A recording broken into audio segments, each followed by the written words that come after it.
2 cup फूल मखाने लिए, उसके 4-4 चम्मच मैंने ये बीजों के लिए हैं। सारे जो भी बीज हैं उनमें से मैंने 4-4 चम्मच लिए हैं। खाने वाले जो चम्मच होते हैं वो मैंने 4-4 वो उसमें लिए हैं। और मुट्ठी भर बादाम मैंने इसमें डाले हैं, मुट्ठी भर अखरोट मैंने इसमें डाले हैं।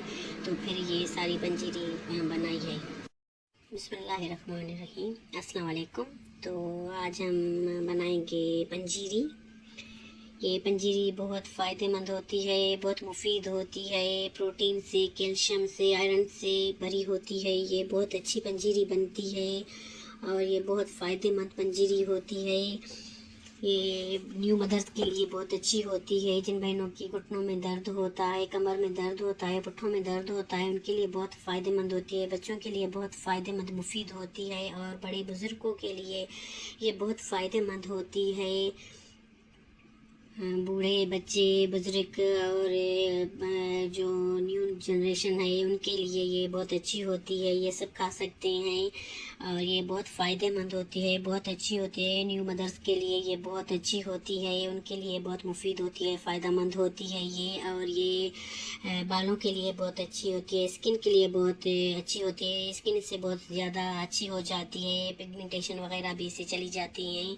जिसे दाग धब्बे होते हैं, छाइयाँ होती हैं चेहरे पे, वो भी साफ़ हो जाती हैं। और जिनके बाल बहुत ज़्यादा झड़ते हैं तो बाल भी बहुत अच्छे हो जाते हैं। ये इसके बहुत ज़्यादा फ़ायदे हैं, बहुत यकीन करें कि इसके बहुत ज़्यादा फ़वाइद हैं। तो आप ज़रूर बनाएं इसे। तो चले सीखते हैं कि ये कैसे बनाते हैं। जिसके लिए ये मैंने फूल मखाने लिए हैं, ये 2 कप मैंने फूल मखाने लिए हैं। और जिसके लिए ये मैंने ब्लैक वाले तेल लिए हैं और ये वाइट वाले तेल लिए हैं। और ये मैंने जो सूरजमुखी के बीज कहते हैं, जिसे सनफ्लावर कहते हैं, ये मैंने लिए हैं। और ये कद्दू के बीज जो हैं ये वाले, ये मैंने लिए हैं। ये अलसी के बीज मैंने लिए हैं। और ऑलरेडी ये मैं बना चुकी हूँ। मैं वीडियो बनाना भूल गई थी, तो ये मैं बना चुकी हूँ। तो मैंने कहा चलें आपसे ऐसे ही शेयर कर लेते हैं। इंशाल्लाह आपको समझ में आ जाएगी। अगर नहीं समझ में आई तो आप ज़रूर कमेंट्स में मुझसे पूछें। जो भी बात आपको समझ में ना आए तो वो आप मुझसे पूछ सकते हैं। और मैंने इसमें बादाम भी डाले थे और अखरोट भी डाले थे मैंने इसमें। जो ड्राई फ्रूट आपको पसंद हो वो आप डाल सकते हैं इसमें। और जैसे किशमिश वगैरह हो तो वो इसके साथ आप नहीं पीस सकते, क्योंकि ये जो होती हैं ये नरम हो जाएगी। तो ऐसे हमें इसे पाउडर फॉर्म में ले आना है। तो जिसके लिए मैंने ये सारी चीज़ें ली हैं और तरीक़ेकार आपको बता देती हूँ कि ये कैसे बनती है। ये फूल मखाने आपने लेने हैं और ये सारी चीज़ें जो भी हैं आपको लेनी हैं। ये ड्राई रोस्ट करनी है आपको, किसी पैन वगैरह में डाल के ड्राई रोस्ट इसे कर लेना है। और ड्राई रोस्ट करने के बाद ये जलने नहीं चाहिए, ये इतने ड्राई रोस्ट हो ताकि ये इसकी जो नमी है तो वो नमी चली जाए इनकी। तो ये फूल मखाने ऐसे हो जाते हैं ड्राई रोस्ट करने के बाद के हाथ से ऐसे तोड़ें तो ये टूट जाते हैं। अभी नहीं टूट रहे क्योंकि ये ड्राई रोस्ट नहीं हुए। मैंने ऑलरेडी ये मैंने पंजीरी बना ली है, तो मैं आपको तरीक़ेकार सिर्फ बता रही हूँ अभी। तो ड्राई रोस्ट आपको करने हैं ये। अगर आप चाहें तो थोड़ा सा देसी घी लेकर उसमें भी आप, अगर आपको पसंद है तो वो देसी घी लेकर भी आप उसमें ये ड्राई रोस्ट कर सकते हैं। अगर ऐसे रोस्ट कर सकते हैं, अगर नहीं तो आप ड्राई रोस्ट कर सकते हैं। बग़ैर घी के भी आप इसे ड्राई रोस्ट कर सकते हैं। तो ये बहुत मज़े की बनती है, बहुत अच्छी बनती है पंजीरी। और ये बहुत मुफीद है, बहुत फ़ायदेमंद है। ये यकीन माने कि आपके इतने काम आने वाली ये चीज़ है कि बूढ़ों को, बच्चों को, औरतों को जो बहुत ज़्यादा काम करती हैं, कमर में दर्द रहता है, जो ये बहुत सारे मसले मसाइल ऐसे ना हल हो जाते हैं। तो ये आपको ड्राई रोस्ट करना है। ड्राई रोस्ट करने के बाद आपको इसको किसी मिक्सी जार में डाल लेना है। वो डाल के ना इसे इस तरह का आपने पाउडर बना लेना है। जैसे ये वाला पाउडर है ऐसे आपने पाउडर बना लेना है। और पाउडर बनाने के बाद आपको किसी शीशे की बोतल में इसे कवर कर देना है, बंद करके रख लेना है। डालना आपको शीशे की बोतल में है। शीशे की बोतल में डाल के आप इसे खा सकते हैं। 1 माह तक आप इसे खा सकते हैं। 1 माह से ज़्यादा आप ना बनाएं। 1 माह तक आप 1 माह के बाद फिर बनाएं आप। एक माह तक आप 25 दिन, एक माह तक आप इसे फ्रीज कर,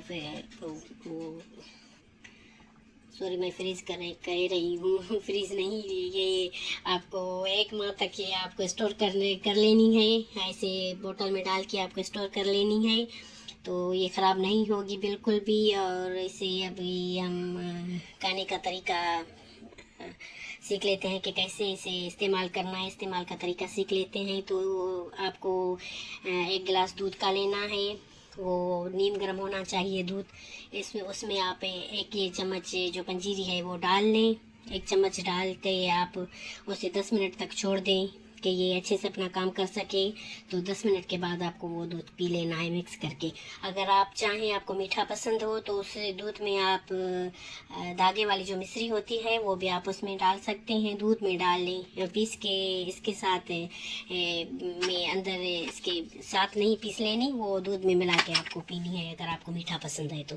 और अगर गुड़ आपको पसंद है, सर्दियों में जैसे गुड़ वगैरह ज़्यादा इस्तेमाल करते हैं, तो गुड़ आपको पसंद है तो गुड़ डाल के आप इसमें जो दूध आपने लिया है तो उसमें वो दूध में गुड़ डाल के भी आप मीठा कर सकते हैं। अगर बच्चों को दे रहे हैं या बड़ों को पसंद है तो वो वैसे भी आप पी सकते हैं मीठा करके। तो इसके बहुत ज़्यादा फ़ायदे हैं, बहुत ये अच्छी बनती है, बहुत मज़े की बनती है और टेस्ट भी इसका ख़राब नहीं होता, बहुत अच्छा टेस्ट होता है। और ये फूल मखाने जो हैं इसके तो इतने फ़वाद हैं, इतने फ़वाद हैं कि पूछें ही मत, इसके बहुत ज़्यादा फ़वाद हैं। तो चलिए हम अभी देखते हैं कि ये पीसने के बाद ये कैसी लगती है। तो अभी मैं आपको दिखाती हूँ कि ये इसका पाउडर कैसे होता है।